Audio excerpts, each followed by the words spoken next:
We're somewhat preaching to the converted in this stadium, but there's a lot of people out there who need to vote for President Trump. Okay, so this is a real battle. This is a real election battle. So you need to get friends and family to vote. Make sure they vote early. This is important. We're going to be putting up a scorecard, okay? An early vote scorecard, state by state, county by county. What is the scorecard? Vote early. Vote now. County by county. Yeah.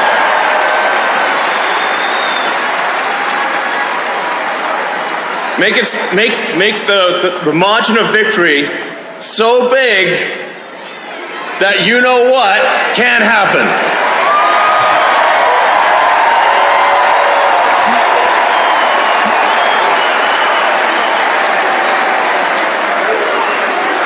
Massive, overwhelming sweep of every swing state, and even some of the states that people don't think are swing states.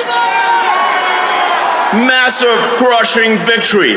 Get everyone, friends, family, people on the street. Put the signs up, put the hat on. Let's go.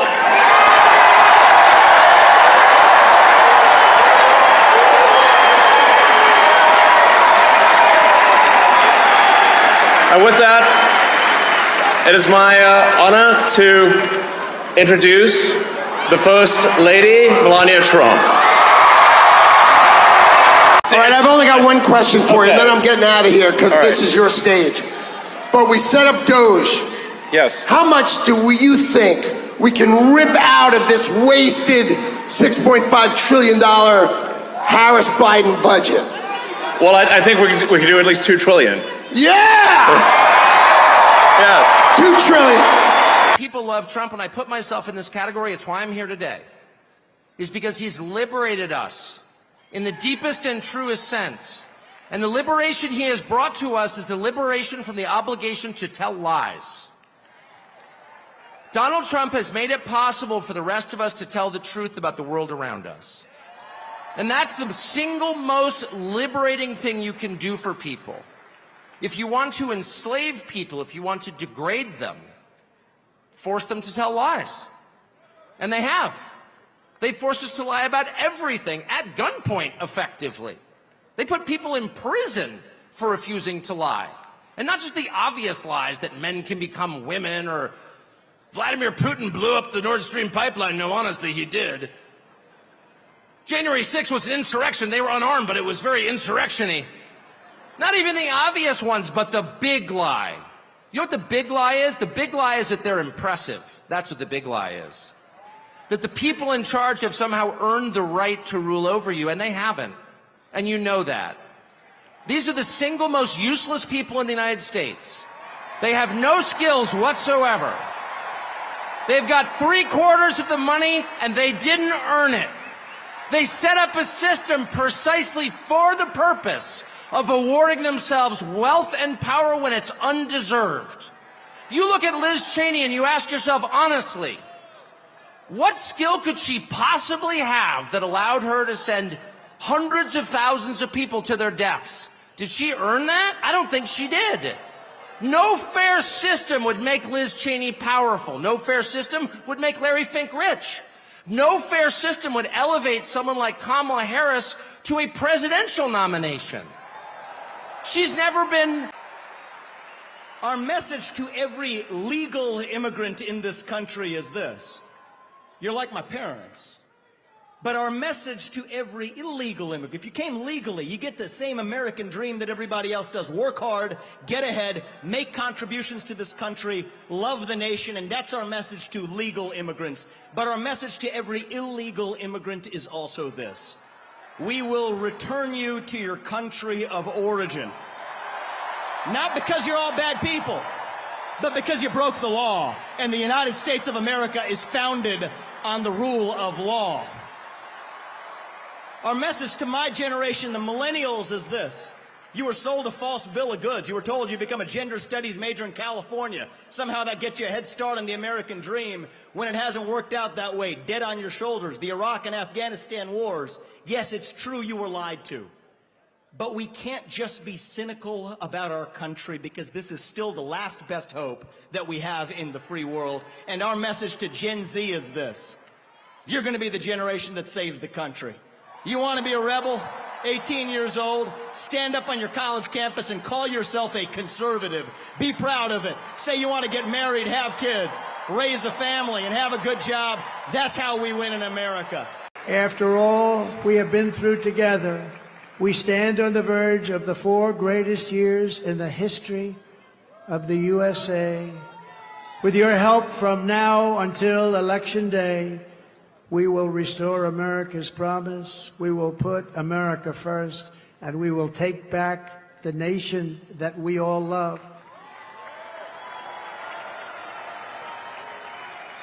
We bleed the same blood. We share the same home, and we salute the same great American flag. We are one people, one family, and one glorious nation under God. We will never give in. We will never give up. We will never, ever back down. And we will never, ever, ever, ever surrender.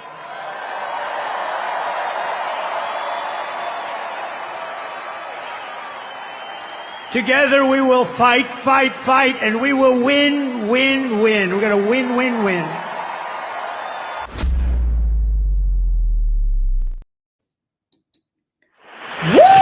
What an amazing rally Trump had at Madison Square Garden yesterday. Folks, we got an incredible show lined up for you tonight. With just 8 days before election, we're ready for battle. It's poppin' politics. Let's go.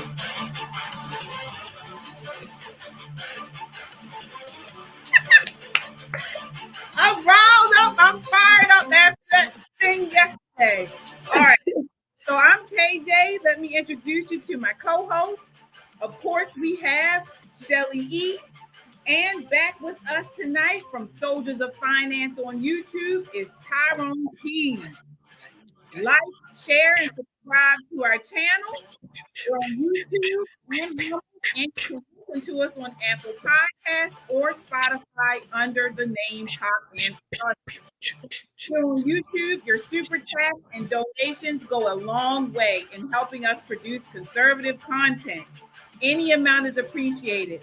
Folks, this is not just a podcast. This is a movement of God-fearing, truth-seeking, America-loving people that value freedom. Stand with us and subscribe so we can amplify this rallying call for freedom. All right, folks, let's set it off. All right, I want to start out with what you guys thought about that that rally last night.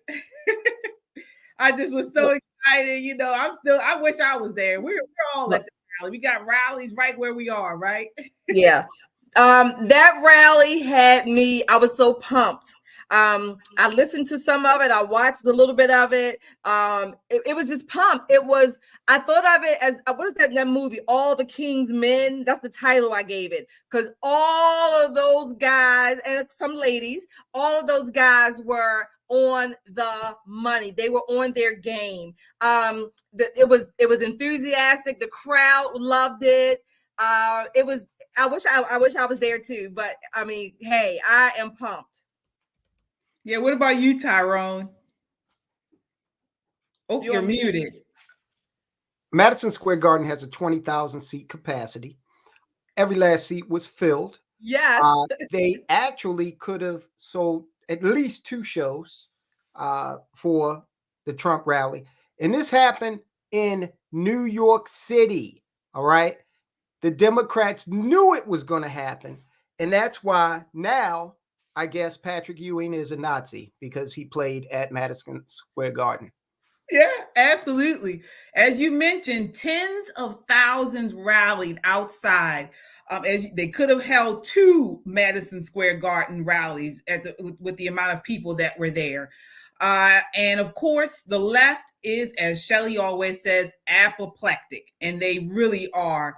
I want to start off with, again, you guys saw some of the speakers that were there. We had them at the beginning of the show. Before we get into it, I got to acknowledge our super chatters. Guys, thank you so much. Starting the show off tonight with a great start. Kung Fu CJ with the $2 super chat. Thank you so much. We really appreciate it. As you can see, we are fired up. 8 days to election. The election day, guys, if you haven't voted yet, get out and vote right now. You heard Elon Musk say we want to make a strong showing. Get out and vote early. Right. Vote early. Yes. But let's get back to it. So, as I mentioned, Trump, mentioned he let forward a couple of new policy initiatives last night. He said he was going to running on a number of tax policy proposals. So I think one of them was, of course, ending taxes on tips and overtime. And then he also had another one where he would, it was to make reduce taxes for caregivers. Okay, caregivers, right. And to make auto loan interest tax deductible on America-made cars. Exactly. Right. Okay. All right. So that's pretty cool. I want to acknowledge another super chatter here tonight.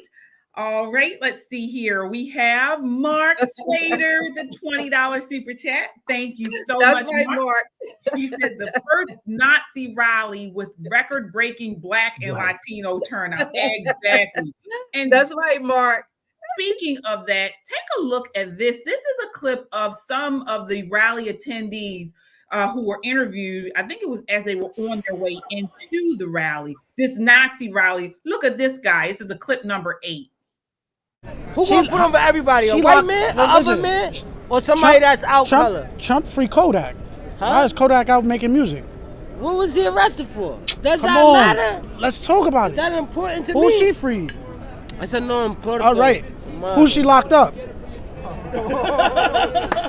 We're out here today in New York City outside MSG ahead of this Trump rally. Can you tell me a little bit more about why you came out? Support Trump, man. That's what I came to do. Is there anything he says or does that really excites you as a voter? Yeah, get the migrants up out of here. Yeah. I know you guys are dealing with the migration crisis, specifically here in New York City. Can you speak a little bit to that issue and how you think Trump's going to solve it? I can't. You know why I can't? We need to have a deportation party.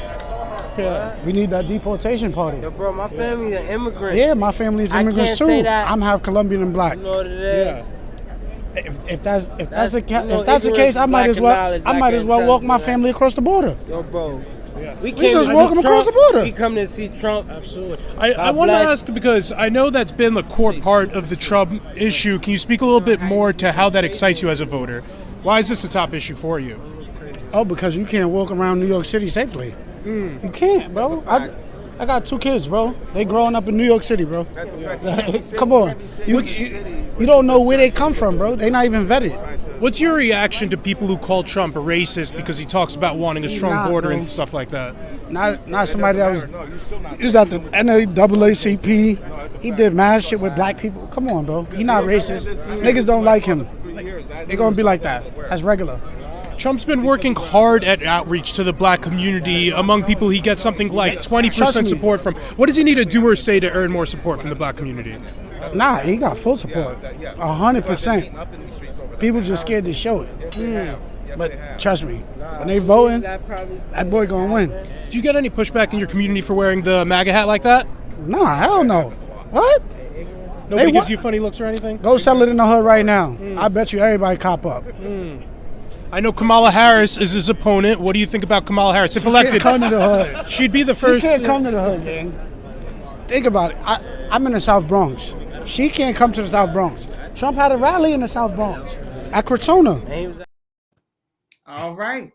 So much for the left and them pushing this idea of this was a Nazi. They're comparing it to the Nazis back in, when. Many people have held rallies at Madison Square Garden. What are your thoughts on this, Shelley? Yeah. Of course, they are desperate. Kamala Harris, the Obamas, the Democrats, they are desperate. They are afraid. And I think it's called, correct me if I'm wrong, Tyrone, Godwin's law.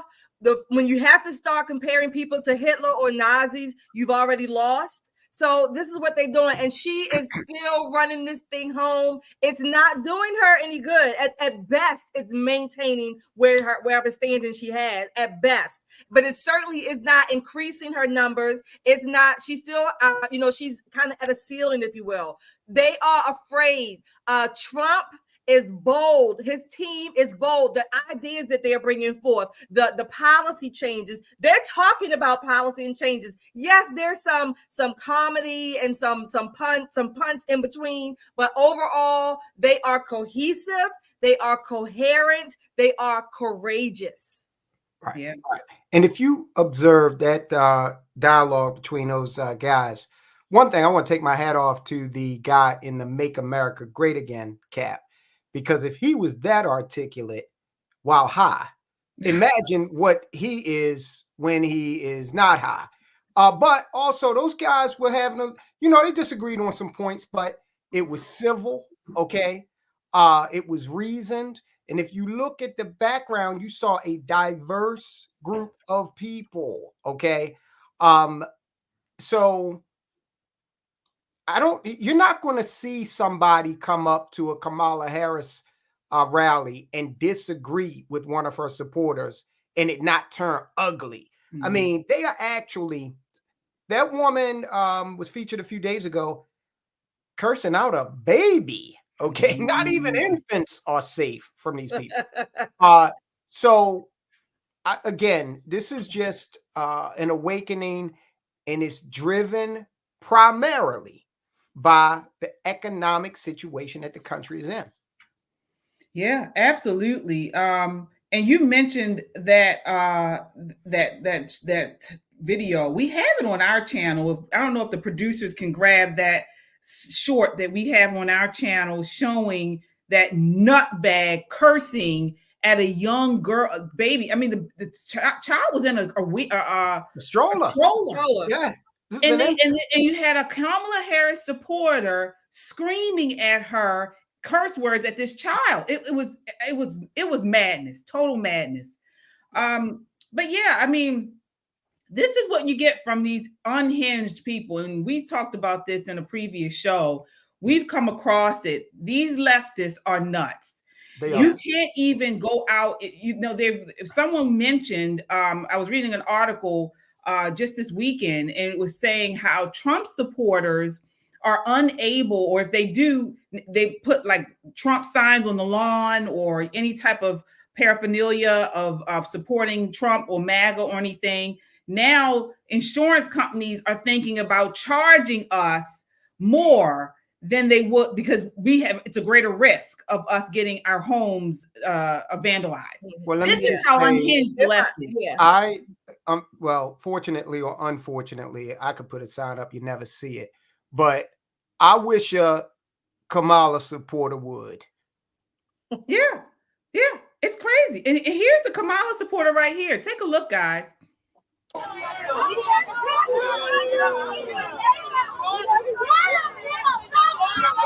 that little baby. And thank God this woman has sense to stop her.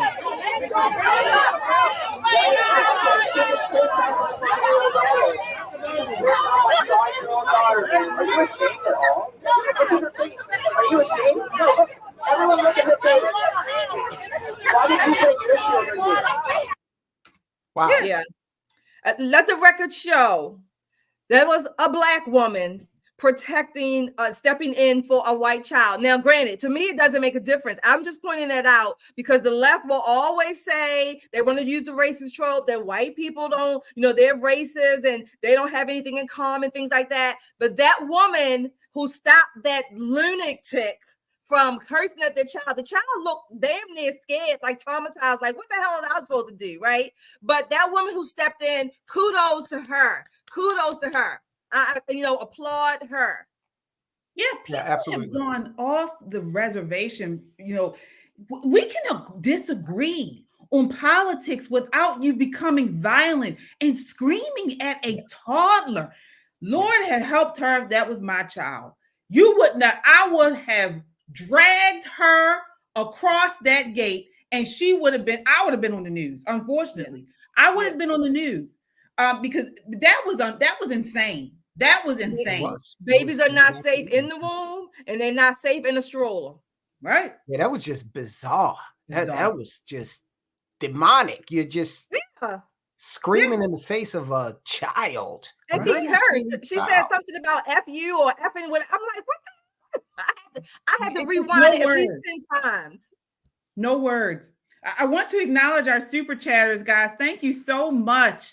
All right, let's see here. We have Two White for Coke with the $5 super chat. We appreciate you. Thank you. Juana Rios. Well, you are a part of our Freedom Seekers Club. Guys, we have a Freedom Seekers Club here where you get special emojis. You also get certain behind the scenes content that we don't really show to the public. So thank you so much for being a Freedom Seeker, Juana Rios. Certainly appreciate you joining. All right. And Ren Button with the $10 super chat says, just finished voting Trump 2024. All right. Vita with a $2 super chat says, let's go Trump 2024. I voted in Cali today. Wow. All right, Vita. Vita. In California. Kung Fu CJ with the $5 super chat. He's one of our freedom seekers. Says, we are voting early and the Dems are scared to death. They are. Yes. Thank you all. Yes. Thank you so much. All right. Want to move this thing. Oh, Chadwick with the $10 super chat. Says, screaming from the mountaintops. I voted today. MAGA 2024, baby. All right. All right. Juana Rios. What again? Yeah, so the $10 super chat says, new member and much love. And that was absolutely disgusting what they did to that baby. The Democrats are evil. Yeah, it's bad. I don't understand how anybody can stick with them any longer. It's to that point now. And I hate to say that. But it's just too many of them have just gone off the deep end. Right. It's not JFK's party anymore. No, yeah. No, it's not. It really isn't. Nope. And that takes us to our next topic, which was MSNBC. So again, while the crowd of tens of thousands cheered on a diverse lineup of speakers, Democrats and their media minions descended into fits of hysteria, leaning hard into pre-planned Nazi comparisons and more of the incendiary rhetoric that set the stage for Trump's near attempt against his life. And so first up, we have here Tim Walz and AOC talking about the comedian. I believe it was the comedian at the rally. Take a look here. This is clip 10.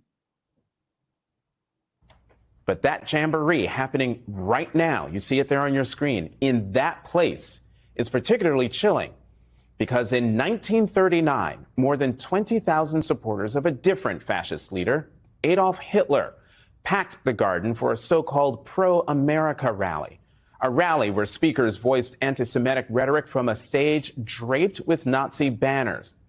When a Jewish protester rushed the stage, the Associated Press reported, quote, instantly, a dozen or more stormtroopers set upon him, knocking him down and beating him as he held his head in his arms.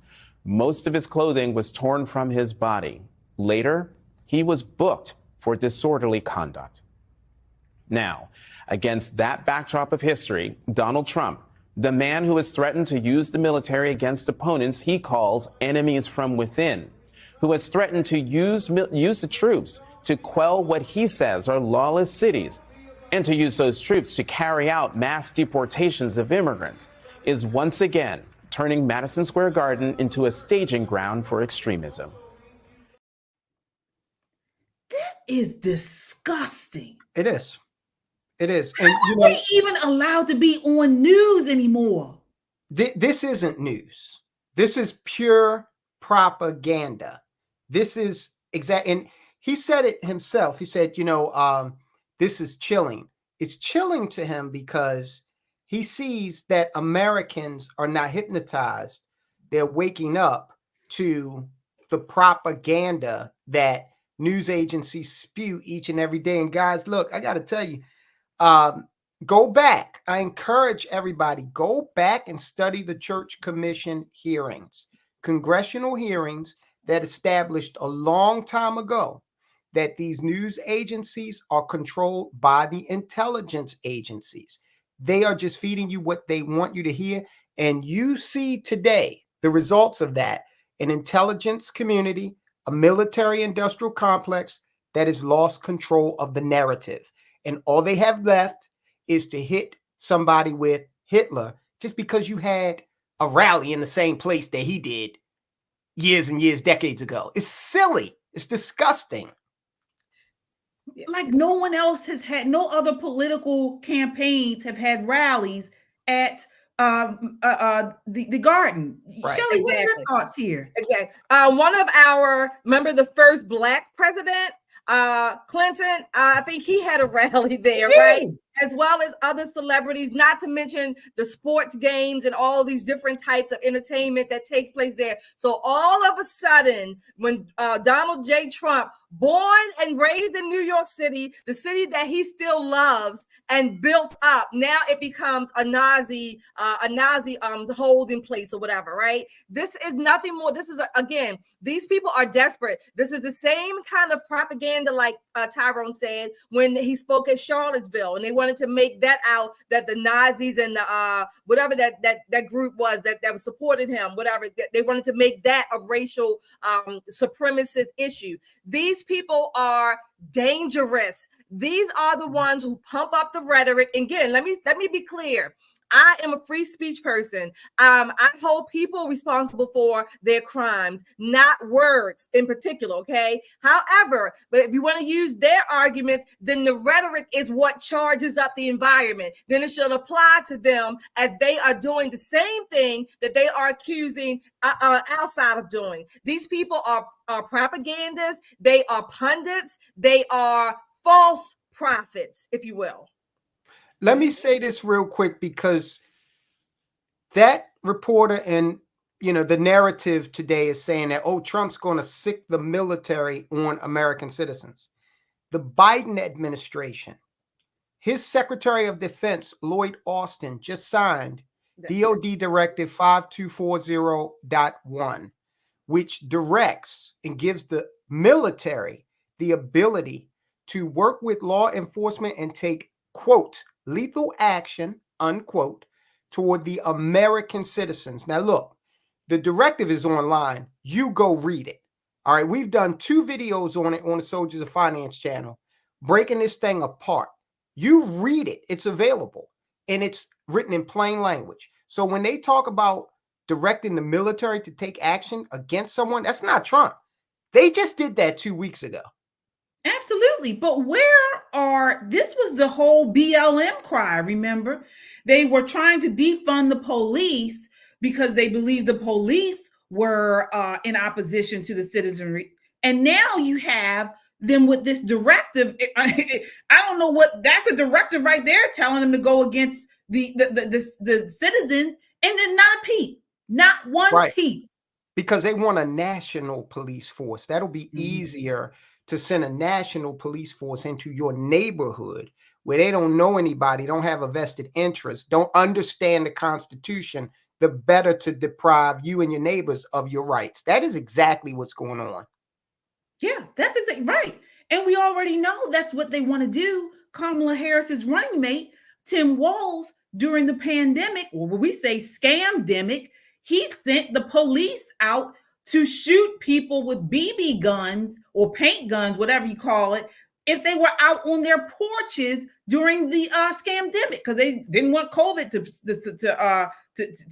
spread. So, I mean, this type of stuff is what they are about. They're authoritarians. They are the tyrants, and they continue to push that on Trump when all he's about is freedom. Right. But once again, in order to, here's the directive. Yeah. Right. Yeah.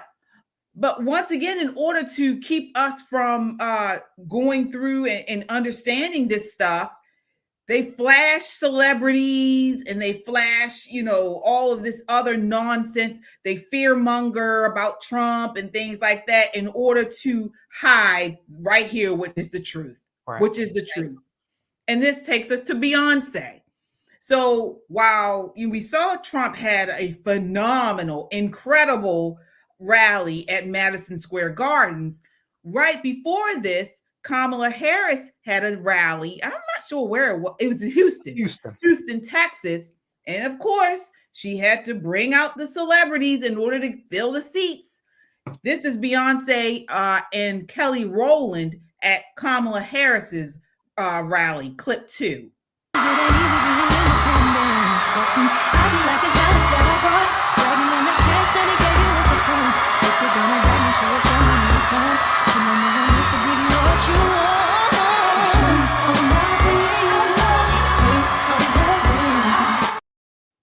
What is that?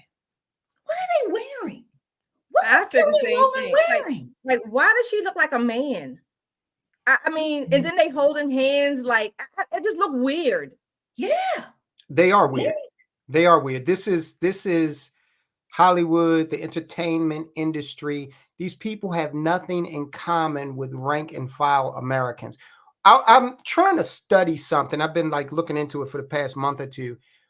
I want to figure out when exactly the court jester became so influential, you know, because back in the day, the court jester would come in, juggle some balls and, you know, do a pratfall, tell a joke, and then, all right, get the hell out of here. We got business to take care of. They were never, you know, relied upon for anything other than a moment of levity. Okay. But now we have elevated people who, all right, you can carry your tune. That's okay, great. You know, it's a great song, but, or Leonardo DiCaprio. Yeah, you're a pretty decent actor. Yeah. You're great at pretending to be other people, but that doesn't mean you get to consult me and demand how I live my life politically. What are you talking? One more thing, guys. Look at how ridiculous a society we're in. Who knocked Joe Biden off of his perch? George Clooney, an actor. It was George Clooney. It wasn't Barack Obama. It wasn't Bill Clinton, Hillary Clinton. It was an actor. He's not even that good of an actor. Okay. Right. He's no Cindy Portier, but he's the one that made the call. Okay. This is the absurdistan we're living in. Well, it still falls on the electorate. Why are we following behind and allowing these nut jobs to lead us? Well, this is what I was thinking. Now, both sides, to a degree, we might have some celebrities, whatever, comedians at different events, right? Or like you said, like the court jester. They're supposed to be there for entertainment. You want to get the crowd excited. Okay, fine. I can give them that on an equal footing. But on the left, they use these people to replace, I guess, the politicians and the leaders. They don't speak to us. Kamala Harris has yet to have a real conversation with the people that she claims that she, you know, she's a middle class woman or whatever. They don't do that. They use the actors and actresses not just to entertain us, but to have us believe that, oh, we're so in awe of you that we are going to suspend all critical thinking and just drool and ooze over your words and your presence, so that the politicians are then left to the side. They really can't say, well, you can't hold them to account because they technically didn't say anything. Okay, it's all a facade. It's a mirage. It's it's a matrix. Yeah, it's fake. It's fake. It's phony. Just like Kamala Harris. I mean, as you mentioned, she can't hold a conversation with anyone. She has to have scripted notes to actually have any type of conversation. We're going to talk about the Joe Rogan interview a little later. But, you know, she could never do a Joe Rogan interview. Never. Sit there and talk for 3 hours without any notes, without any scripts, have a candid conversation about whatever, she could never do it. She could never do it. She tried with Shay. Oh, gosh, yeah. Yeah, it's sad. It's sad, but this is why these people are empty vessels. Yeah. And if they and what they're filled with, the ones that are filled with demons. That's what it is. They're empty vessels getting filled with demonic forces, and then they prance around, like and try to enforce and get people to do what they want us to do. That's what they do. They try to influence us. Kanye West called it out. He called it out. And this is a tactic that has been used many, many years ago, many, many years by the Marxists, by the communists. We know that they have infiltrated many areas of our lives, including Hollywood, including education, including government. And they sit people in there, that one or two people within these different institutions to infiltrate and infect the entire place. And and these people are just what would you call it? They're people that are supposed to then act as if they're on our behalf, but they're really not. They're really not. Yeah. So that's what we have with Beyonce, and again, in the whole time that you can see they're pushing this androgynous agenda. With the outfits. I mean, I'm a fashion girl, and I love fashion. I love creativity, but what was that? I mean, don't get me wrong. Women can wear a nice suit.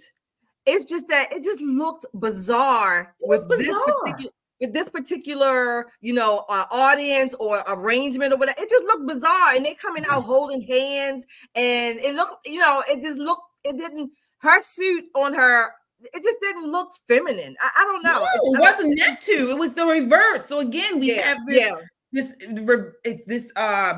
what do you call it? Again, which I always say satanic. It's an inversion of nature, of what God's design is for our lives, of gender. It's an inversion. So we know, Beyonce is into witchcraft and things like that. So again, it's the symbols. It's the symbol behind what they want us to see. And another symbol, even with her looking like she just, again, it just looked bizarre. Even with Kelly Rowland looking like, I guess, the man, but then you got Beyonce pulling her and guiding her, right? Guiding her with the dress, the short dress on, the skirts, whatever you want to call it. It just looked totally. I'm like, what the hell does she have on? Why is she dressed like that? It just, And all of this is nothing but Kamala's whole campaign is nothing but symbolism. That is what a large portion of the society is into. Just symbols, no substance. Okay. So to a lot of people, it doesn't matter if by the time the end of her first 4 years, beef will be $15.99 a pound. Oh, but we got a black female president. There are people whose mental their mental capacity is stunted, rather, at that level. Yeah. I want to acknowledge our super chatters here, guys. Thank you so much. We have Vida. She says, I am a member and can't gift memberships. Okay, we'll look into that for you. Yeah, Vida. Thank you for letting us know. Thank you for your super chat. Kung Fu CJ with the $5 super chat says, what they don't tell you is those were Democrats then in 1939. Trump is the first Republican to hold a rally in MSG. Wow, Madison Square Garden. That's good. I didn't know that. That's a good point. Kung Fu CJ for Tyrone says, Tyrone, I see you are a shipmate. USS Connolly with the $2 super chat. Yeah, he's looking. That was USS Dale. I don't know if you can see it clearly, but yeah, that was USS Dale. Nice. All right. So this is something. But I want to move on here. Still within this Kamala Harris rally. So something, happened. So of course we mentioned that Beyonce and Kelly Rowland gave a speech. Now this was pitched as if they were going to perform.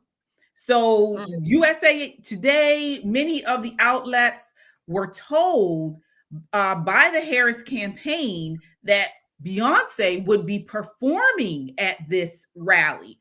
And so when the audience realized there was no performance, they were there only to hear Kamala Harris laugh and giggle and act like a fool. They were upset. Take a look at this. This is clip 1.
And she's trying to hold, and people online were talking about it on TikTok. Someone, a social media user, said embarrassing and awkward.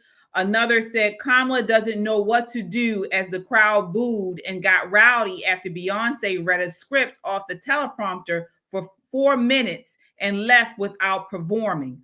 Another social media person that was there said, "What a disaster." Another TikTok user posted a video that showed people leaving the rally and claimed everyone else left after the 32-time Grammy winner did.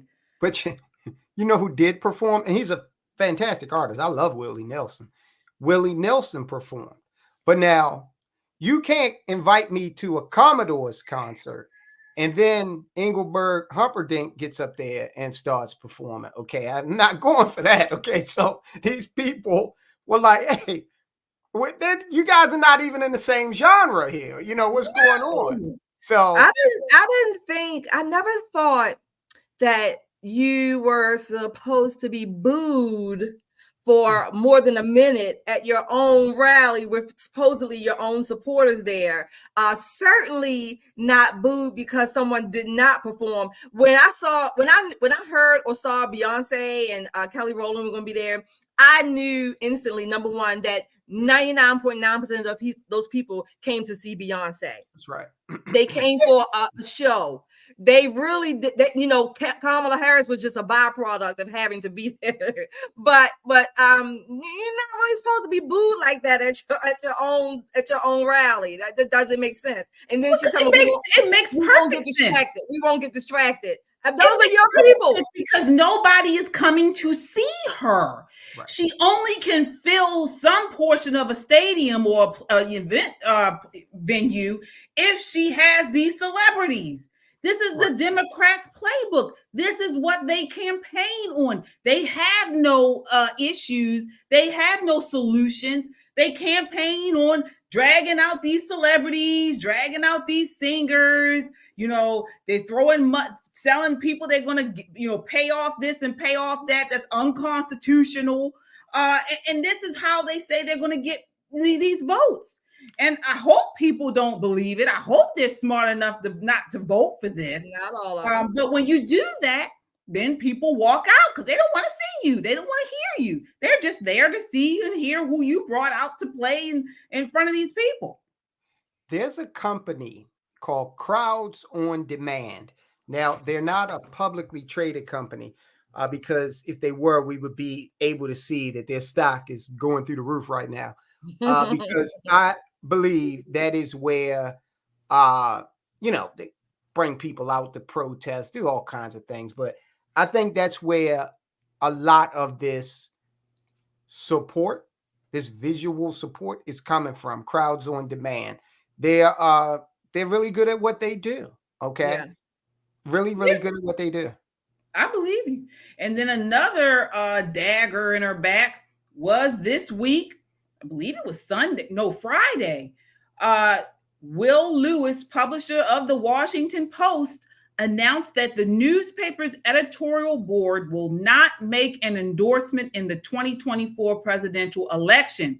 However, the Post editorial board has endorsed candidates for much of the last 4 decades, all Democrats, before deciding to stay on the sidelines in one of the most polarizing elections in U.S. history. The decision has reportedly caused outrage among staff members, leading to resignations and threats of further action.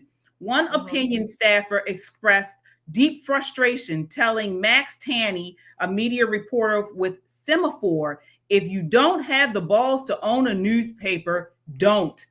Among the prominent figures exiting the Post is Robert Kagan, an editor-at-large known for his commentary on U.S. foreign policy. Okay, that name is important. He is the husband of Victoria Nuland, who was over at the State Department that ran this whole thing with this Ukraine farce. She's since resigned from the State Department. But this is just another example of how the intelligence agencies, the State Department, and the government is tied into, particularly the Washington Post. Mm-hmm. Somebody has called that paper the official newspaper of the CIA. And the last time they endorsed a Republican was Eisenhower. Wow. Yeah. Well, look, I have this theory. I call it what I call real intersectionality. Been saying for years, we need to start taking deeper dives into all of these people and players in the various agencies and department, how they marry each other, regardless of party, right? They marry each other. They go to the same schools, the same neighborhoods. Of course, they work together down in the deep trenches somewhere in an underground bunker, like Mark Levin says. But these are the important relationships, and many of them, they intermarry, if you will, or marry. They own media. They pool their assets together, and so they are able to endorse, like you said, candidates, whatever. Now, I think it's interesting for 2 reasons that the Washington Post is not endorsing Kamala Harris all of a sudden, right? Number one, it's obvious. They probably don't believe that she's going to win. They don't see that she's a viable candidate or even a serious candidate. And then number 2, my own personal thought is that I think that no newspaper, because if to remain as unbiased as they claim to be, why should you endorse any candidate? Exactly. Right. Yeah. Right. Well, generally, I'm not mad at the endorsements. On its surface, it's supposed to recognize that they have done reporting on both individuals. They have put forward or put out to the public unbiased reporting on them. This is what they're supposed to do, reporting on the facts. Like to say, the Wall Street Journal, let's say they have gone through their economic policies and have looked into them and said, well, no, this won't work, this will work, and da-da-da-da-da. And then they make a judgment based off of this stuff. It's actually helpful if it was not biased, if it was honest. It is biased. No, it is biased. It's biased whomever they support. If they support the person that I'm supporting, it's still a bias. The problem becomes that they don't admit their bias. They don't admit their bias. Yes, many times these are the opinion pages, which lends itself to bias or whatever. Okay, fine. However, as a newspaper, by and large, the claim on its face, prima facie, is that they are unbiased. They are reporting the news above the fold or whatever in whatever pages. That's what the claim is. I've heard some journalists say Megyn Kelly is the one that I find very credible. Megyn Kelly, for years talks about how journalists, real journalists, if you will, many of them won't even claim they will vote independently or they will register as an independent because they don't want to have it to come back to say, oh, you're just supporting whatever, one party over the other. They take it that seriously. Does that mean they never have any bias? No, as a human being, we all do. But if as a newspaper, I would be fine if a newspaper, even if it was someone that I wanted them to support, if they just not supported or endorsed anyone, I would be fine with that. I would give them a little bit more on the edge of the credibility side. That's all I'm saying. I mean, I know they do it. They've been doing it for years. But if they did not do it at all, it would be fine with me. Me too. Yeah, because they are definitely not objective. Right. Have they ever been, really, right? It's just that we live in a society now that is a much more skeptical, much more, a lot of people, our grandparents, if Walter Cronkite said it, that was it, Okay. So we're different. And that's another reason why they're trying to shut down social media. I'm telling you. We got the Soldiers of Finance channel. Y'all over here with Poppin' Politics. Trump wins this, guys. I don't know. We might have to go back to writing newsletters and mailing them out to people because they're going to shut this down. Okay. Oh my gosh. This is why we're building a community here, guys. We're building a community. We have to stick together. We have to stay connected because who knows, like you said, Tyrone, what's going to happen going forward. So please go onto our website, poppinpoliticslive.com, put in your contact information. We do need to stay connected outside of YouTube. That's, like you said, it's something to do.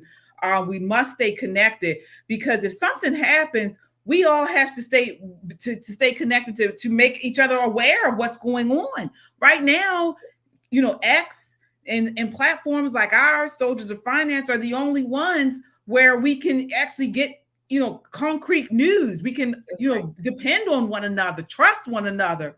So, and to your point, KJ, and Tyrone about communicating, let the truth be told.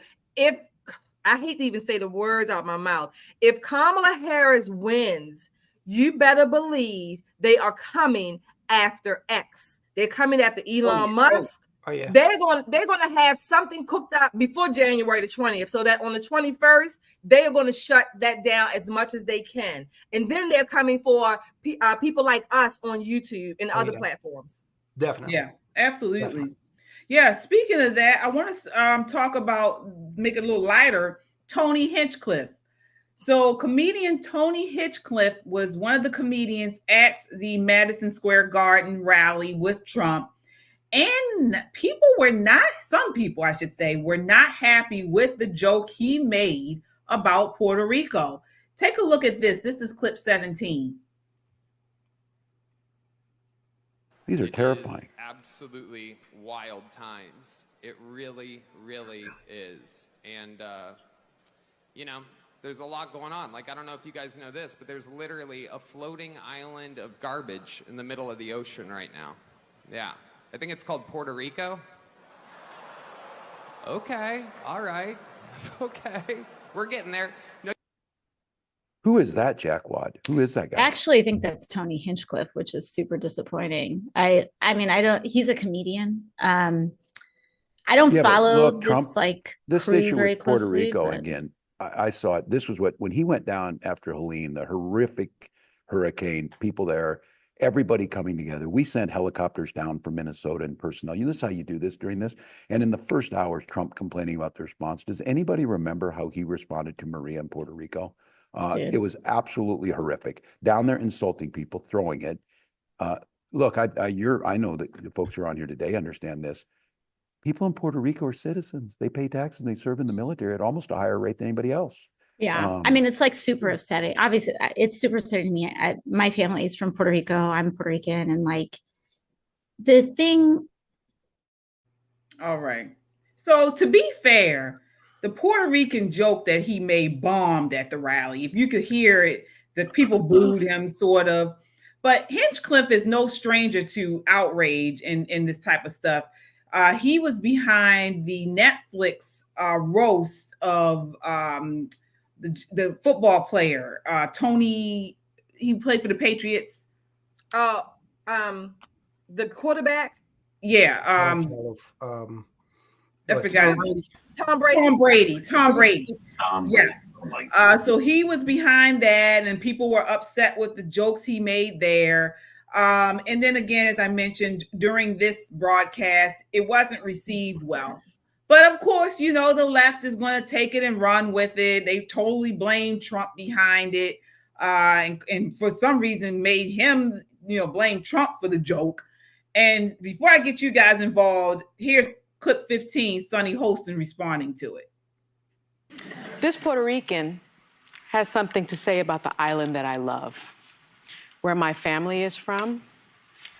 Puerto Rico is trash. We are Americans, Donald Trump. Americans. We voluntarily serve disproportionately high in the military, while you have bone spurs. And we vote.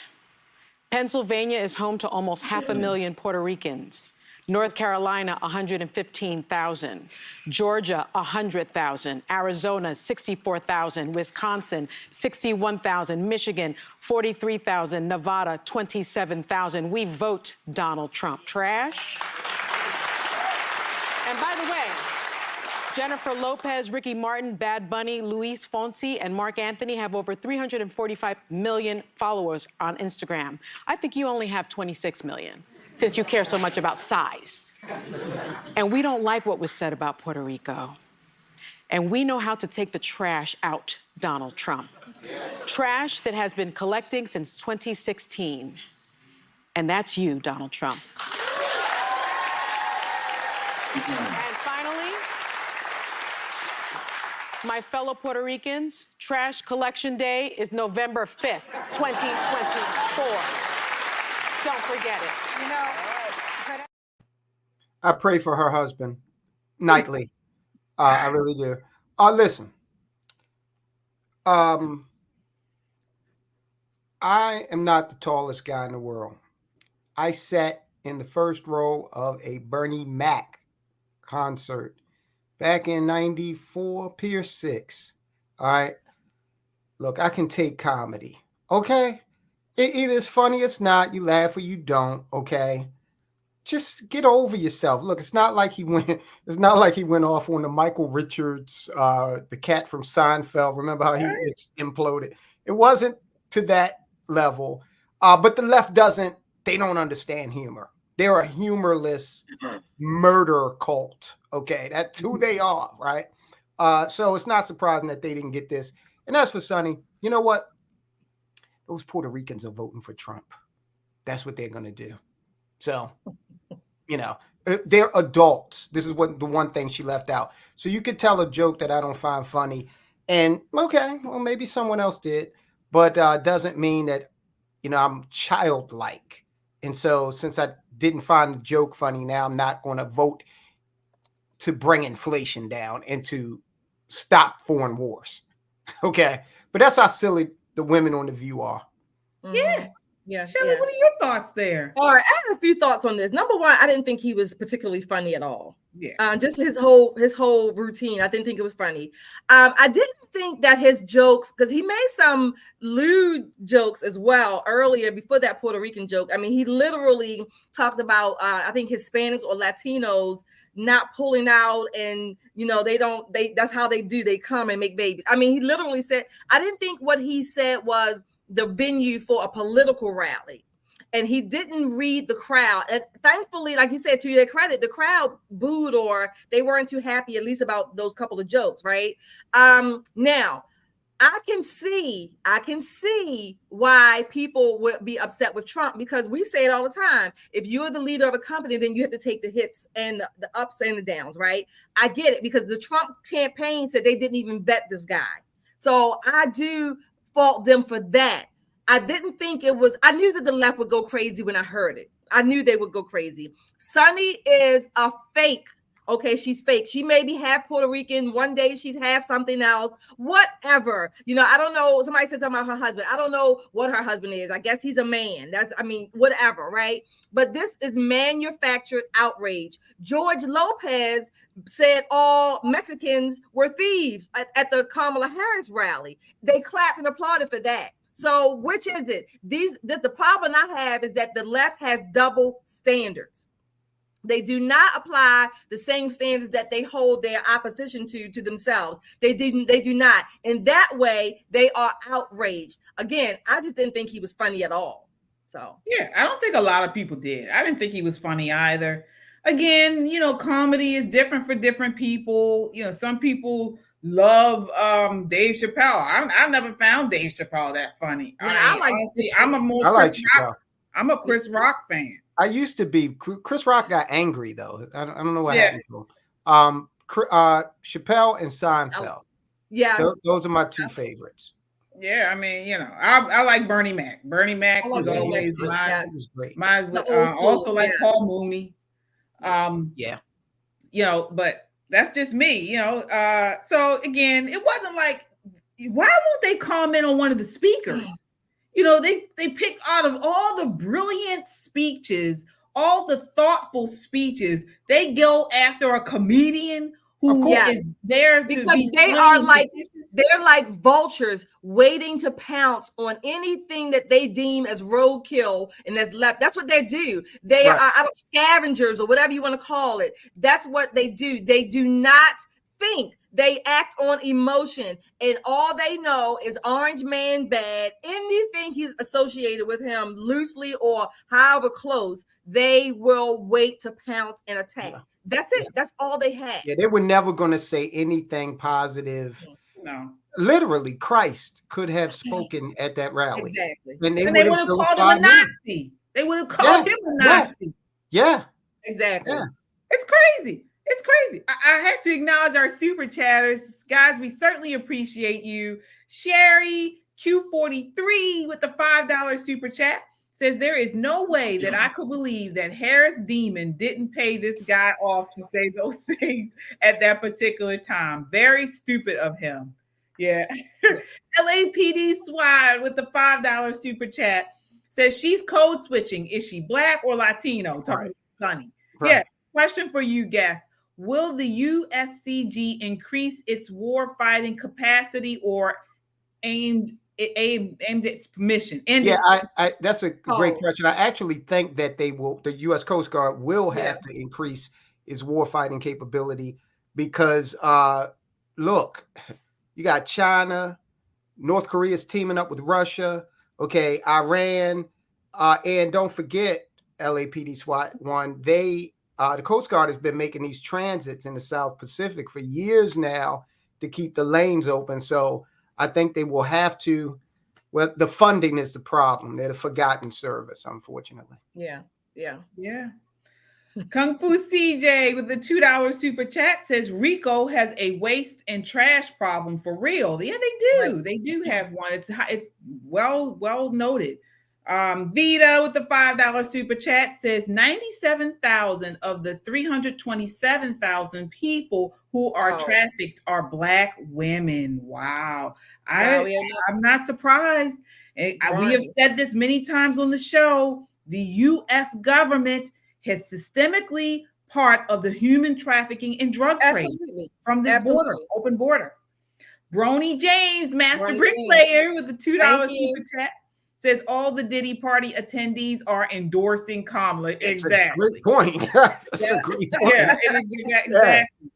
Kung Fu CJ with the $2 super chat says KJ and Shelly, keep telling the truth. Yes, we will indeed, as long as the good Lord gives us the ability to do it.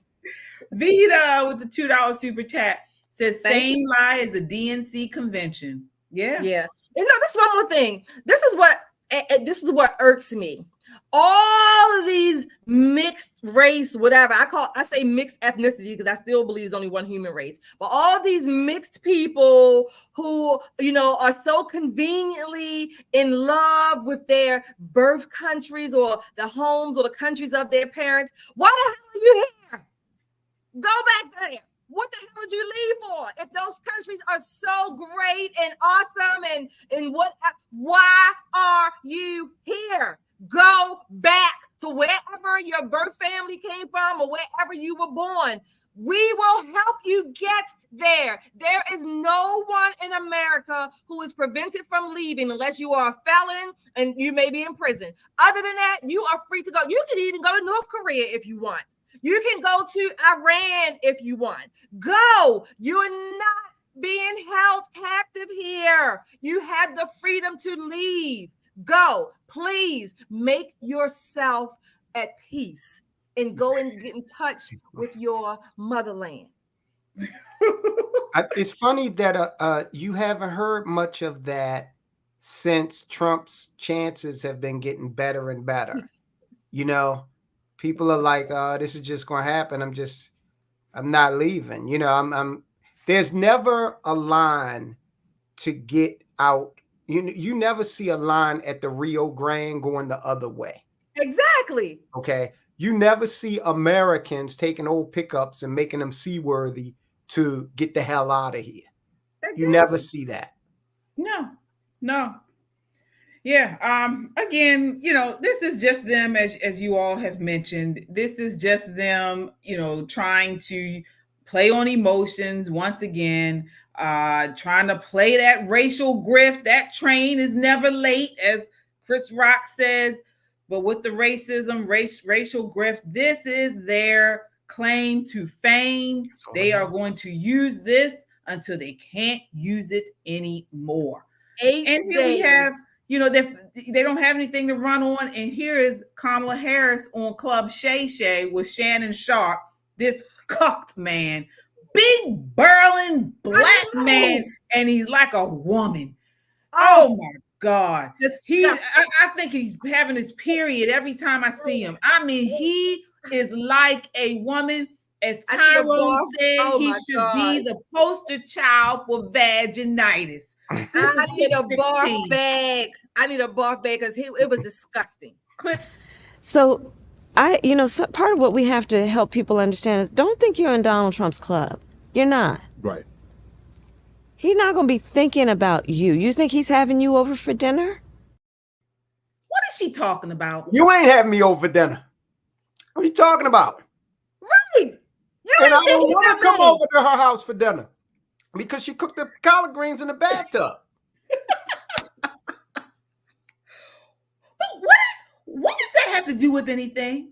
She doesn't know herself. She's embarrassing. And Shannon Sharpe, like you said, that big, what's the word? You know, I don't know a lot of this slang. What is it called? A cop? What you call it? A cop? Oh my gosh. I was like, you big mother effing whatever. You probably take it every which way, and I was like, you are disgusting. You sitting here placating her, and oh yeah. It was a waste of Tyrone, close your ears. A waste of testosterone. I'll keep it clean. Yeah. But my thing is, I know what she was trying to do. She's trying to throw a dog whistle to say that Trump doesn't want Black folk in his house. She wants them in. But truth be told, let's look at this. First of all, Trump grew up in New York City. This man, I'm willing to bet you, Trump has more diverse friends than Kamala Harris. Definitely. You know, Trump has been around all different cultures. We know New York City is a melting pot.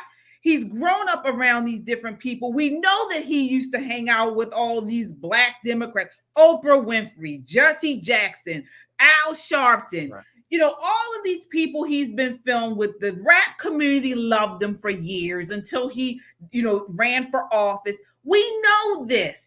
And so they are just once again trying to push out this lie that Trump is a racist, that Trump is an elitist. But one thing we know for sure, he's the same with everyone, whether he's at a barbershop talking to a bunch of Black men or whether he is at Mar-a-Lago on the golf course hitting around some putts with billionaires and millionaires. He is the same. And this is why he's surging in the polls. People are not falling for this grift. When Shay started that interview, I think at least he described Kamala maybe 5 different ways. He called her the first African American, the first Black Indian, the first Indian Asian, the first Asian Black. He called her every which way, whatever racial descriptions you want to use. He had one probably for every day of the damn week. And she was sitting there, you know, I mean, Tyrone, close your ears. I'm going to say it this time. Shannon Sharpe is a waste of a good damn dick. I'm sorry. He just is. He got on my nerves. I'm like, oh my gosh.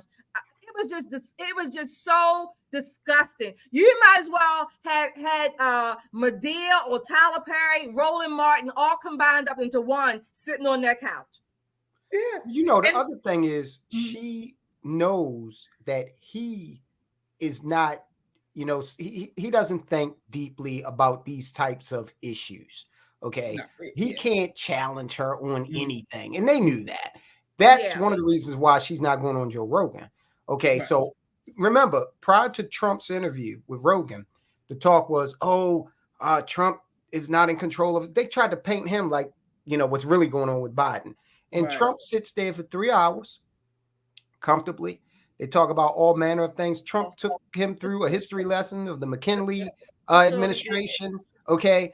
And so, come on, Kamala, let's see you at least do that. Okay. And Rogan challenged him on plenty of stuff. Right. Okay. It wasn't softball.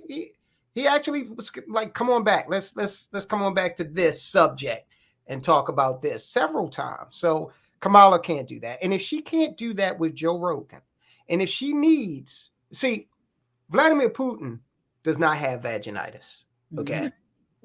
No. Xi Jinping, the mullahs in Iran, they are not afflicted with that ailment. Okay. Nope. So it's not gonna work. No, it's not. And another thing, well, Shelly, you said about her, how he called her every type of ethnicity in the book. Well, she's kind of shying away from that now. All due to a girl, Candy. Candy is on that ass. Candace Owens is on her. She hunted her down like a dog with a bone and found out the woman she's got less black in her body than a chalkboard. And now we know that what's going on. Take a look at this. This is clip 14.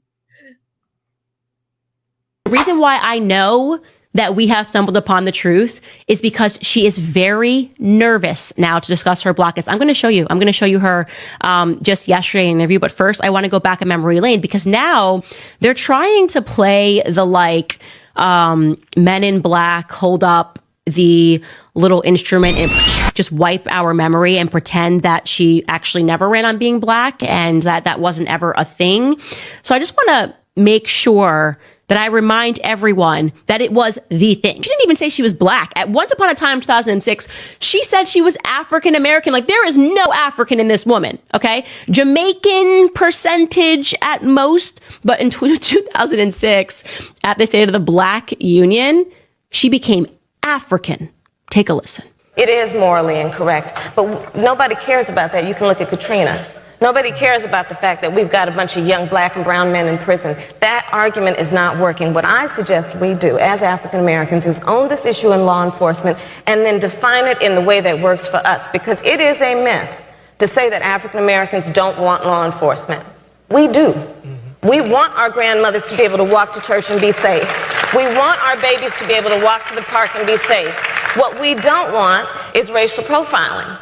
What we don't want is excessive force. That's right. What we don't want is to have our civil liberties and civil rights be stripped. But we do want law enforcement.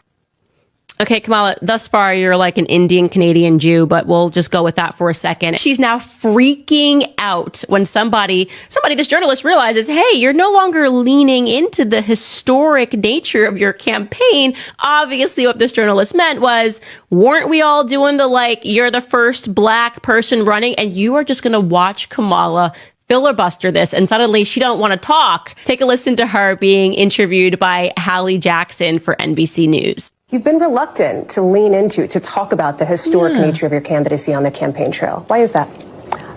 Well, I'm clearly a woman. I don't need to point that out to anyone. The point that most people really care about is, can you do the job? And do you have a plan to actually focus on them? I hear you on that. That is why I spend the majority of my time listening and then addressing the concerns, the challenges, the dreams, the ambitions, and the aspirations of the American people. They deserve to have a president who's focused on them, as opposed to a Donald Trump who's constantly focused on himself. I think that's part of why people are exhausted with Donald Trump and his approach, because it's all about himself and his personal grievances, and not about the American people. I mean, you can just see the filibuster is strong. And credit to that woman, Hallie from NBC. She's a real one, because you know what she was trying to ask. She's like, no, I hear you, but, and Kamala was like, I'm clearly a woman. Yeah, that wasn't the historic nature of their campaign. Hillary Clinton already ran twice. The historic nature, which if you had let Hallie finish her statement and you weren't going to let her because you're no dummy and you know people are onto you now, the historic nature that you seem now somewhat reluctant to speak about is your blackness. So there we go. Candy girl, you are my world. Candace is on that. Yeah, Candace is not going to be able to purchase a convertible vehicle ever again.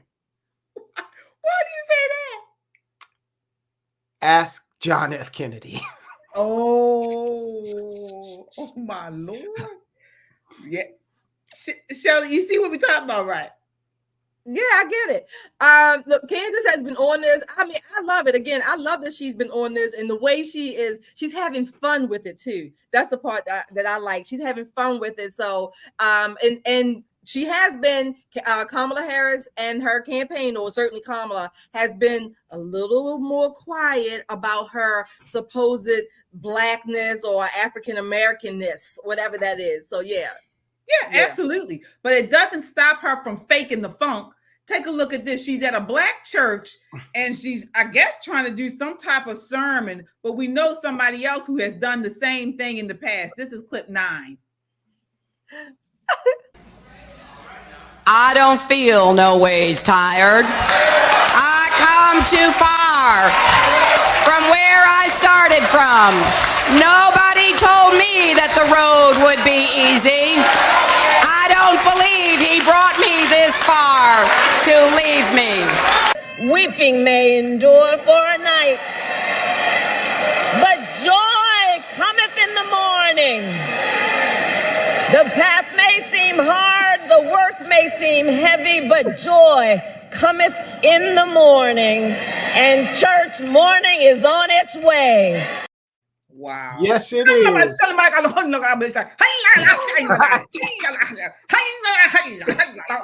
You people are ridiculous. Oh my God. You know, I wanted to mourn, literally mourn, when I heard, and then I just started screaming. Oh my gosh. They have zero compunction. They have But look, that's our fault, okay?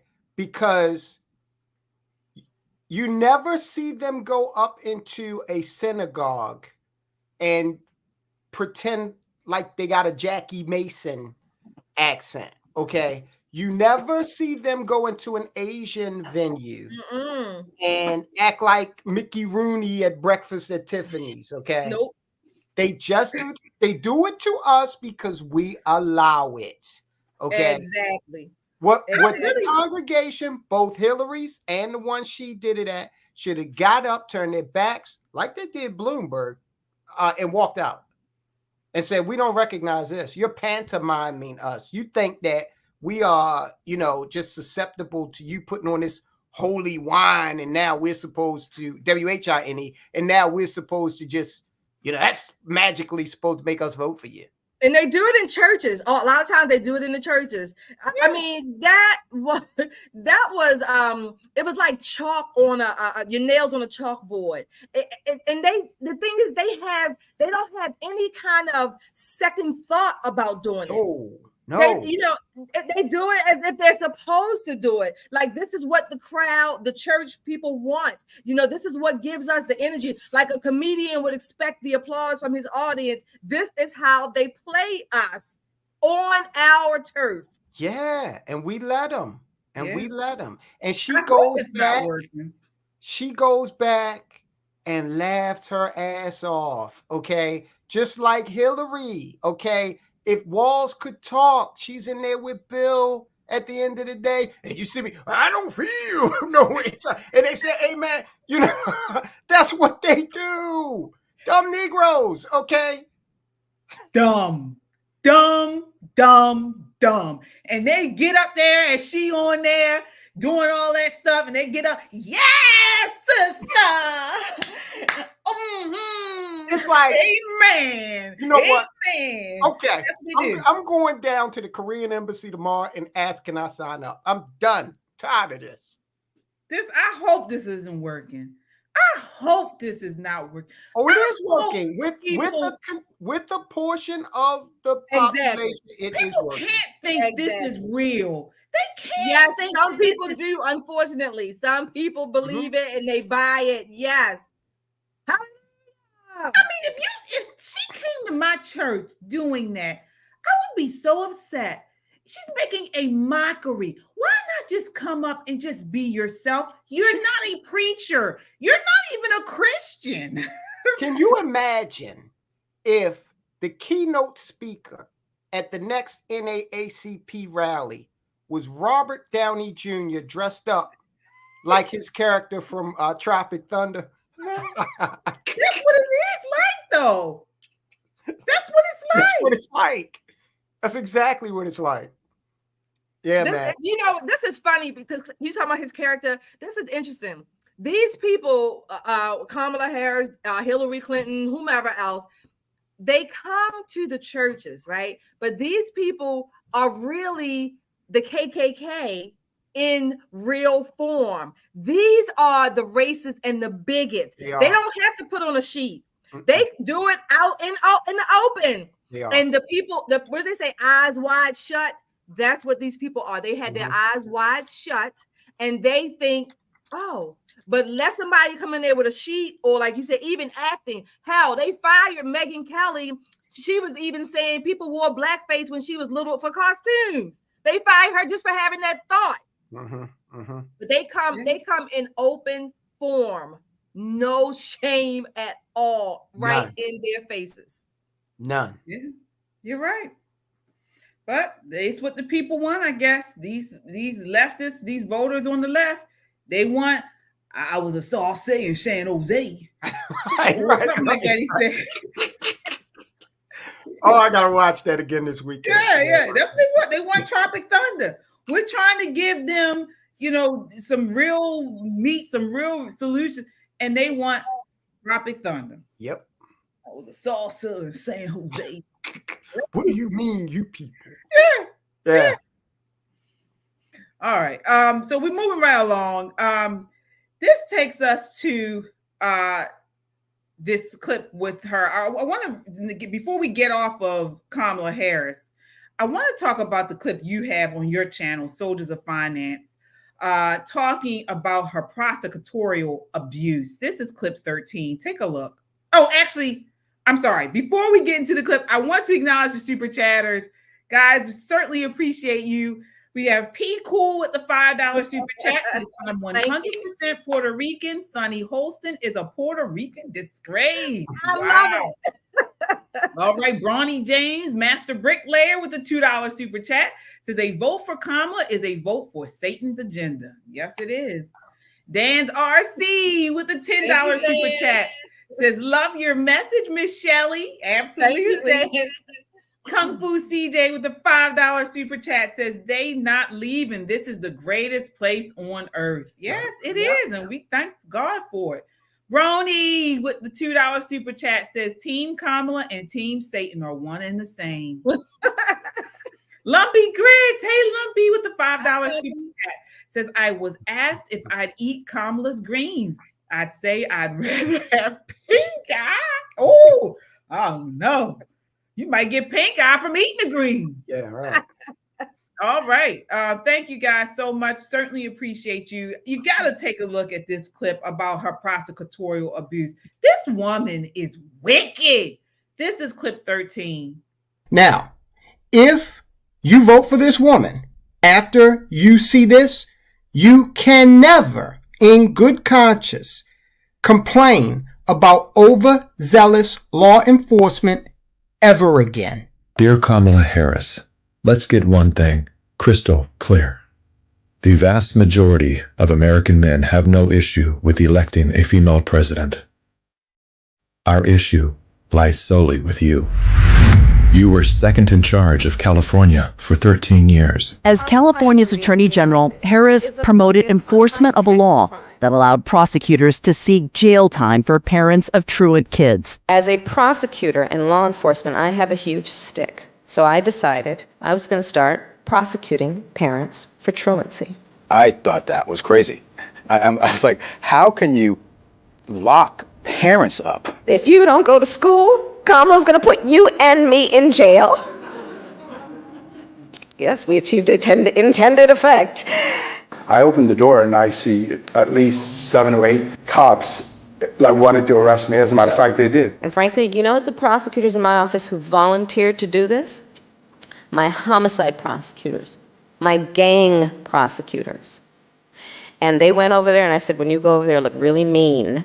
She had me arrested and prosecuted because my handicapped daughter was sick in the hospital and had missed some days of school. I learned that with the swipe of my pen, I could charge someone with the lowest level offense. That person could be arrested. They could lose time from work and their family maybe lose their job. They'd have to come out of their own pocket to help hire a lawyer. They'd lose standing in their community.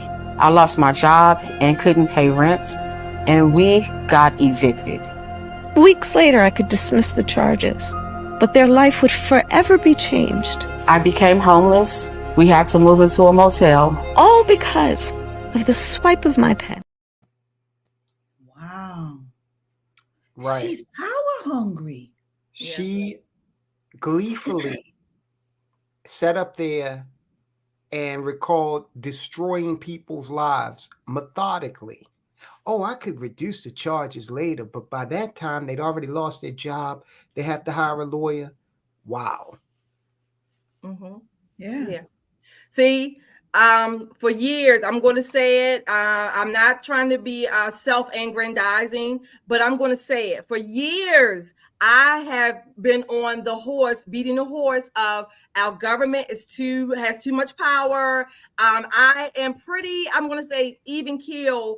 I don't care whose side is on. I do not support, advocate for overzealous bureaucrats. I don't care whose side on. When Marilyn Mosby was here, our former prosecutor here, when she was being charged, I didn't vote for her. Can't stand the woman, okay, as much as I know her, as far as I know her. Did not vote for her either time. Wouldn't vote for her. But I was adamant that she should not go to jail for the charges that it didn't warrant jail time. I've been told by some, well, you just saying that. But no, I don't care what party it is, because it doesn't matter what party it is. If you are abusing power and you're taking glee and you take it lightly, that with the flick of your pen in your hand, you can put people in debt, ruin their standing in the community. That's what she said. Put them in jail. And then weeks later, you can reverse everything. They have zero. They have nothing. They've lost their jobs, their family, all because you find it hilarious and funny, wicked. I find it that you have that power that has been bestowed upon you by taxpayers. I don't care which party does it. I'm pretty even keel about that. And this is why I've been saying what I've been saying. Call me an anarchist, which is not true. Call me, you know, I don't want people to tell me what to do, or anti-authority. You're damn right, because I know human nature, and human nature, unchecked, tends to go to the absolute nth degree. It goes further, if you will, than God does in many cases. Well, this is also an example of modern society where everybody is their own little demigod. Okay, when the conquering Roman generals would come back into Rome proper, and they would get rose petals thrown at them in a big parade, there was a slave in the chariot with the general. His job was to whisper to that general, "You are only human." Okay. To moderate this person's ego. Now, I don't know if it worked. It didn't work with Julius Caesar. He went on to be emperor. But these individuals that we see in our society today in government, they really have internalized positional power. Okay. And maybe there's something wrong in their background, something they missed. But in her case, she definitely abused power as soon as she got it, she started abusing it. Now imagine what she will do if she has the awesome power of the United States government to wield.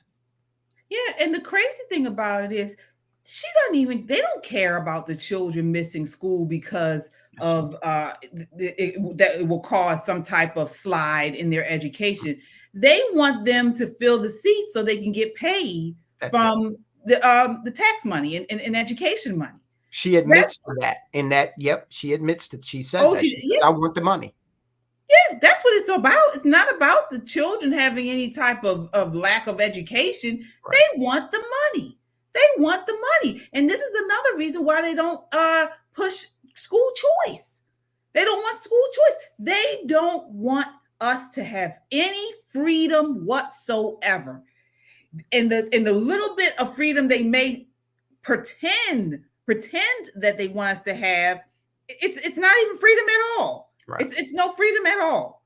Right. And so this is what they do. It's terrible. And there's one more thing. In cases like that woman, I think her name was Cherie something, her daughter, let's just take her type and play this out.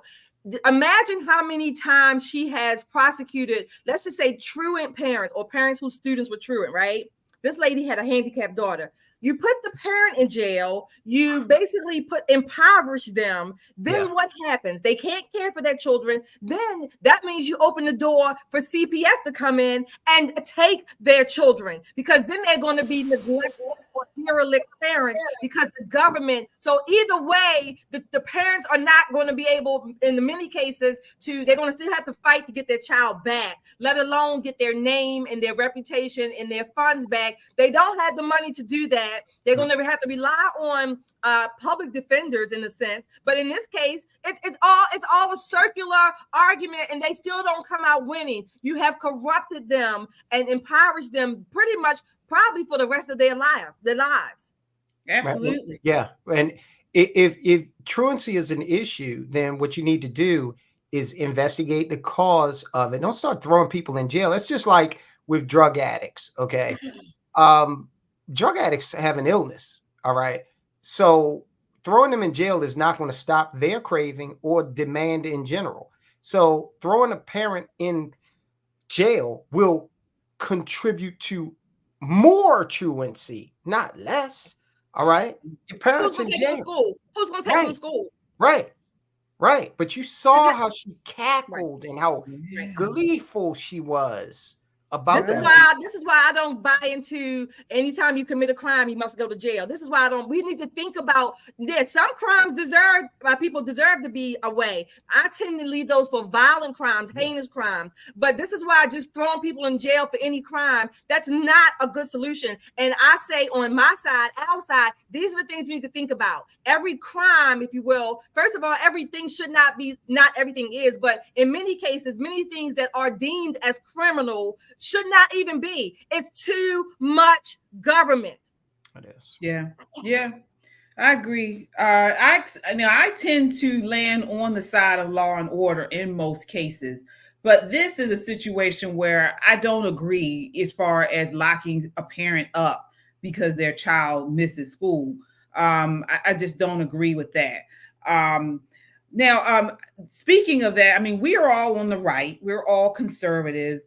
And this takes us to the Rogan interview. So, this is something that Joe Rogan talked about with President Trump in his interview. He talked about how Republicans have now become the punk rock, the rebels of society. And these Democrats have become the tyrants. This is clip 11. Right. There it is. Right. Yeah. It's just like Ford made the right decision with regard to Nixon. Okay. What's going on in this country with the Democrats? They're insane. Okay. That cannot be said enough. And if you want proof of that, they are trying to train children to be sexually confused. Okay. The abortion issue, 0.5% of women in America last year had abortions. 0.5%, not even a full percentage point. All right. This is not the issue that they would have you believe it is. Right. But yet and still, they've got people excited about the notion of abortion. Okay. And they are even persecuting their own. Ask Eric Adams. Okay. Look, Stalin purged the Bolsheviks at the end. So they basically have treated their own Eric Adams like Kunta Kinte when he ran away from the plantation, and they got those dogs and they went after him. And now they have Eric Adams strapped to a tree and they get ready to cut his foot off. And the only person that can save him is Donald Trump. Yeah. Got that right. Yeah. Again, they make issues or big deal out of many of these issues just because they're emotional issues. Abortion, racism, sexism, all of this stuff they make huge issues out of when they aren't. I mean, yes, these things exist, but they're not something that Americans face every day. These are not issues that, at the top of our list of issues that we deal with, throughout our life. Right. We've put the abortion issue down to the states. Now, I am pro-life. I don't agree with it, but you can vote out the legislatures in your state that are pushing it, or you can vote for legislatures in your state that you want it with. It should have never been a federal issue anyway. It shouldn't have been at all. If you're pro-choice, wouldn't you prefer 50 different solutions as opposed to one? Okay. Of course, but Trump is the fascist. Remember that. He's the authoritarian. So yeah. I was having this conversation with somebody, and they said, I said, well, if you can't get the abortion in one state, then you have the freedom of travel. You can go over to another state, do what you want to do. Yeah, but some people, this is the liberal mindset. Some people can't afford to do that. I said, well, hell, some people can't afford to eat. What do you want here? Okay. If you want the abortion that badly, and the neighboring state is offering it, then you got to figure it out. Okay. Yeah, there are people that can't afford food. All right. If we're going to think of a solution, we're going to think of one for them first. I mean, if not, have the baby and place it for adoption. But I have to say this. For the first time in my voting life, I am honored that my party has now caught up with me being called a rebel. I love it. I love it. I've been called a rebel for so long. Now my party is. I love it. I like the way I was going to say, the more things change, the more they stay the same. This is what we call the flip, if you will. This is a flip. This is a flip in ideology, if you will, or at least the activation of one's ideology. The liberals or leftists, the classical liberals are just weak right now. The leftists have basically hijacked the Democrat Party, and now they are pushing this authoritarian agenda, saying it's the Republicans. They've been saying this trope for years, for decades. But the Republican Party as it has always been, is the party of freedom. It's the party of everybody is welcome. If you have these constitutional values, traditional values, conservative values, whether you're a fiscal conservative or you are welcome under this Republican tent. That has never changed. That has never changed. The Democrats fought a war to keep their slaves. They created the Klan and Jim Crow. They filibustered the civil rights legislation. And I don't want to hear that Southern strategy BS where all of the Democrats became Republican. No, there were only two, Strom Thurmond, and the other one was so insignificant, his name has been lost to history. Okay. There were the only two congressional Democrat, Al Gore Sr., who filibustered the Civil Rights Act of 1964. Right. He remained a Democrat, as did the rest of them. Right. Yeah. And like you said, Tyrone, you mentioned about how the idea that they don't think many Black people have the agency wherewithal to do anything.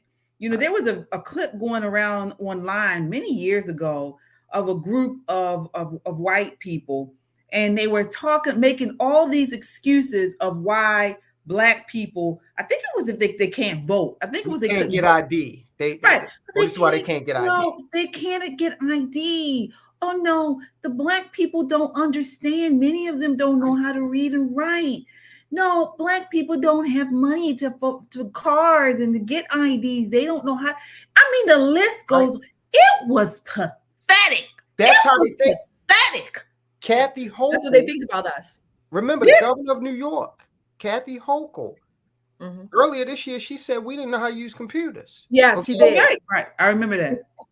So we're like I don't know, we're the missing link between them, humanity, and the orangutans, I guess. We don't know how to use computer. We don't know how to get an ID. Okay, nope. I guess they tune into this show and say, oh, wow, they're talking. Isn't that like a neat trick, Yeah.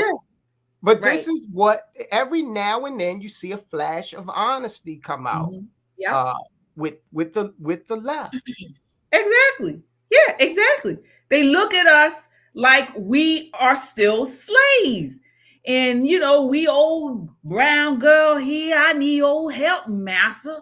Right. I need you to help me to the voting booth. I don't know how to read or write. And you know how to help me. I get hungry sitting in them lines, waiting. I don't have no water at home. I don't have no food. Right. I can't sit in the line for 15 minutes without eating. Yeah. They need what was it down in Georgia or Florida? Kamala Harris was talking about this past week. I forget where she was. She talked about how they're blocking voting because they don't give people water in the lines waiting to vote. Are you serious? Yeah. Bring your own water. I mean, I ain't got no water now, boy. When Black people got the right to vote, not only did they wait in long lines, they had to dodge water hoses to go and vote and stand in the line to do that. Okay. I don't think anybody's ever died of thirst standing in line waiting to vote. What they should do, though, just for the hell of it, to piss them off even more, they should get a big bucket and a ladle and come around. Oh yeah, pour some water. Yeah, see if they drink it. And pour it in their hand. Right. This is ridiculous. It's ridiculous. And the crazy thing about it is, and I know we gotta wrap up, there's some Black people that eat this stuff up. Oh yeah. It's like you don't see these people look at you like a helpless child. Right. You don't understand this. You want to sit around and think people have to, pay for your college and give you money and food and all this type of stuff. You don't have enough pride to say, no, I don't need your help. I don't need your handouts. I don't need anything from you. I can do it on my own. No, they don't have pride. What's wrong with people? Yeah. Ridiculous. All right. Well, this is the end of the show tonight, folks. Thank you so much for watching with us. Before we go, I do have to acknowledge our super chatters. Yes. We really appreciate you all. helping us tonight. Brown Sugar Baby with the $10 super chat says, enjoy your content. Keep up the good old work. Thank you, Brown Sugar. Lumpy Grits with the $5 super chat says, yes, Shelly, I made a video about that, explaining how the Dems replacing the influence of the Klan with the influence of each other. Wow. Oh, you gotta drop it in our site. Drop it in our website. Lumpy, yes, I wish could be added in the queue somehow. Oh, thank you. Right. We got to get you on. Hey, guys. Meta Guide, $5 super chat says, Yuri Bezmenov warned us in the 1980s. He perfectly explains what we see today and what comes next. His warning should be mandatory viewing. All right. Kung Fu CJ with the $2 super chat says, from the beginning, Republicans were rebels. Absolutely. That's true. All right. Tyrone Rowe joined the Freedom Seekers Club with us. Thank you so much, Tyrone. Enjoy you tonight. That's a Folks, good name. before you go, we have to say we're having election night coverage here. It's going to be awesome. We're going to have special guests. We're going to bring some of you on. So we're going to open up the channel and get your feedback as we watch the returns together. So stay tuned for the link on next Tuesday, right? Tuesday. Make sure you sign up to be a member because we're going to have some of our members on. Right. 8 o'clock. We're going to start the coverage at 8 p.m. and we're going to be on here until the returns come in. We might be on here all night. But we're going to be on here. We're going to be eating and things like that. And we're going to bring some of you guys on to chat with us, give us your opinion. So watch with us. Election night coverage, election night watch party is going to be wild. Next Tuesday. Yes, next Tuesday. All right. Again, check out Tyrone from Soldiers of Finance.